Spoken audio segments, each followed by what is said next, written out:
नमस्कार विद्यार्थी मित्रांनो, 12वी बोर्ड परीक्षेच्या दृष्टिकोनातून आणखीन एक महत्त्वाचा चॅप्टर की जो ऑर्गॅनिक केमिस्ट्री मधून आहे, that is alcohols, phenols and ethers. Board परीक्षेची तयारी करत असताना या चॅप्टरचं weightage with option 6 marks and compulsory 4 marks. Distribution of 6 marks is like this: 1 plus 1 plus 2 plus 2, total 6. या व्हिडिओमध्ये आज आपण मल्टिपल चॉईस क्वेश्चन्स, त्यानंतर आन्सर द फॉलोइंग 1 सेंटेन्स मध्ये उत्तर लिहायचं आणि 2 मार्कासाठी काय प्रश्न असणारे आहेत या अनुषंगाने आपण या व्हिडिओमध्ये चर्चा करणार आहोत. हे प्रश्न अतिशय महत्त्वाचे असणार आहेत. व्हिडिओ सुरुवातीपासून शेवटपर्यंत पहा. जर आपण हा चॅनल सबस्क्राइब केला नसेल तर सबस्क्राइब करा आणि आयकॉन, जे नोटिफिकेशन आयकॉन बेल जे असणार आहे ती प्रेस करायला विसरू नका. आता इथं पहा, मल्टिपल चॉईस क्वेश्चन दिलेला आहे. Which one of the following compounds can be used as antifreeze in automobile radiators. म्हणजे इथं तुम्ही जर युजेस नीट वाचले असतील तर तुमच्या लक्षामध्ये येईल की याचं नेमकं उत्तर काय असणार आहे. These are the options: ethanol, glycerol, diethyl ether, phenol. म्हणजे याचं करेक्ट आन्सर काय असणार आहे? Ethanol, ethyl alcohol. Next, the allylic alcohol among the following is. Options are A, B, C, D. ही तुम्हाला ऑप्शन्स दिलेले आहेत. यामध्ये कोणतं असं स्ट्रक्चर आहे की जे अलिलिक अल्कोहोलचं एक्झाम्पल असणार आहे? म्हणजे first you should know the exact meaning of allylic alcohol. म्हणजे OH group is attached to sp3 hybridized carbon atom which is attached to next to carbon carbon double bond. So D is the correct answer option. Which one of the following compound has highest boiling point? याचे options पहा: 2 methyl propanol, propane 2OL, butane 1OL, 2 methyl propane 2OL. म्हणजे आता boiling point जो असणार आहे तो boiling point जर तुम्ही विचारात घेतला तर स्ट्रेट चेन अल्केनच्या बाबतीमध्ये मात्र van der Waals force of attraction ही जास्त असणारी आहेत आणि ब्रांच्ड अल्कोहोल जर पाहिली तर त्यामध्ये van der Waals force of attraction कमी असणार आहे.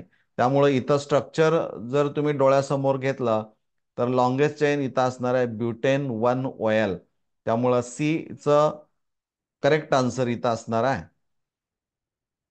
Phenol on heating with aqueous NaOH and chloroform undergoes.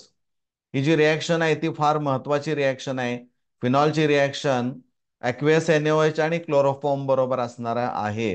तर यामध्ये ऑप्शन्स आहेत पहा: Kolbe reaction, Reimer Tiemann reaction, Sandmeyer reaction आणि Stephen reaction. B, Reimer Tiemann reaction. पुढे बघूया, the product of the following reaction. इथं रिॲक्शन दिलेलं आहे CH3CH डबल बॉन्ड CH2CH2CHO आणि एरोवर त्याने दिलंय लिथियम ॲल्युमिनियम हायड्राइड आणि सेकंड स्टेप दिलेली आहे ती हायड्रॉलिसिस. ऑप्शन्स बघूया प्रॉडक्टमध्ये कोणतं करेक्ट असणार आहे. तर लिथियम ॲल्युमिनियम हायड्राइड ज्यावेळी वापराल त्यावेळेस aldehyde group is reduce to CH2OH group, but it prevents the carbon का किंवा multiple bonds present in the given structure. म्हणजे कार्बन कार्बन डबल बॉन्ड तसाच राहील आणि CHO ग्रुपचं रूपांतर CH2OH मध्ये होईल. CH3CH डबल बॉन्ड CH2CH2OH म्हणजे डी आन्सर हे करेक्ट असणार आहे. Which one of the following reagent is use to convert RCOH into RCH2OH. Options पहा, या चारपैकी कोणता ऑप्शन असणार आहे? तर यामध्ये करेक्ट ए ऑप्शन इथं पाहायला मिळेल, lithium aluminium hydride, second step hydrolysis. Which one of the following does not form hydrogen bond with water. असं कंपाऊंड तुम्हाला शोधायचं आहे.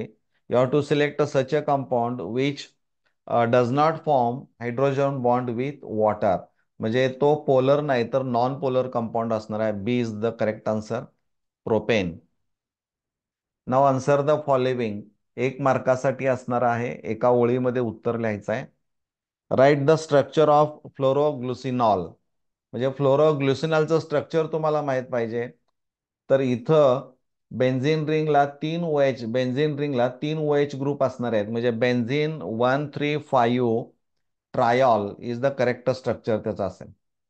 Write the name of the major product formed when anisole reacts with HI at 398 kelvin. तर यामध्ये phenol हा major product असणारा आहे. Write the IUPAC name of alcohol having molecular formula C4H10O which is resistant towards oxidation. You are given molecular formula आणि तुम्हाला तो molecular फॉर्म्युल्यावरनं you have to draw the structure, आणि त्या स्ट्रक्चरचं IUPAC नेम तुम्हाला विचारलेला आहे. That is common name is a tertiary butyl alcohol and IUPAC name is a 2-मिथाइल प्रोपेन 2-OL. एवढंच लिहायचं आहे. Write the structure of the product formed when a mixture of vapors of phenol and hydrogen is passed over nickel catalyst at 443 Kelvin. Direct product याचा जो असणार आहे तो तुम्हाला लिहायचा आहे. बेन्झिन फिनॉलमध्ये जो बेन्झिन रिंग आहे त्याचे जे 3 डबल बॉन्ड्स आहेत त्यांचे सॅच्युरेशन होईल आणि इथं सायक्लोहेक्झॅनॉल हे स्ट्रक्चर आपल्याला मिळतं. Write the IUPAC name of the following compound, हे स्ट्रक्चर तुम्हाला दिलं, याचा IUPAC नेम तुम्हाला सांगायचं आहे. In this structure 1 methyl group and OH group is attach to one and the same carbon atom. So priority तुम्हाला इथं विचारात घेणं महत्वाचं आहे. So correct name 1 methyl cyclopentanol ते असणार आहे, सायक्लोपेंटॅनॉल. एक्सप्लेन 2 मार्कासाठी असणार आहे. रिमर-टिमन रिॲक्शन मध्ये एक्सप्लेनेशन असेल आणि त्यानंतर रिॲक्शन्स असणार आहेत. साधारणपणे रिॲक्शनला वेटेज इथं जास्त असणार आहे. कोब्ज रिॲक्शन जे असणारे आहे, म्हणजे रिमर-टिमन रिॲक्शन मध्ये सॅलिसिल अल्डिहाइड तयार होईल आणि कोब रिॲक्शन मध्ये काय तयार होतं, सोडियम फिनॉक्साईडची रिॲक्शन तुम्ही कार्बन डायऑक्साईड बरोबर करायचे आहे, तर तिथं तुम्हाला सॅलिसिलिक ऍसिड मिळेल. डाऊस प्रोसेसमध्ये फिनॉल मिळेल. Williamson synthesis use to prepare simple and mixed ethers, म्हणजे इथं या रिॲक्शन्स तुम्हाला लिहाव्या लागणारे आहेत, म्हणजे 2 मार्कासाठी असेल. किंवा give the equations of the reactions for the preparation of phenol from isopropyl benzene, म्हणजे इथं केमिकल रिॲक्शन तुम्हाला लिहायचे. आयसोप्रोपाईल बेन्झिन म्हणजे क्युमिनचं एअर ऑक्सिडेशन करायचं in presence of cobalt naphthenate at 423 kelvin. त्यामध्ये इंटरमिजिएट मिळतो, त्याचं ऍसिड हायड्रोलिसिस केलं की तुम्हाला मेन प्रॉडक्ट मिळतो phenol and by product is a ॲसिटो. म्हणजे या पद्धतीनं त्या रिॲक्शन्स लिहिणं गरजेचं आहे. मला वाटतंय हे जे प्रश्न आहेत येणाऱ्या परीक्षेच्या दृष्टिकोनातून महत्त्वाचे आहेत. याची तयारी करा. निश्चित तुम्हाला चांगले गुण मिळतील. धन्यवाद.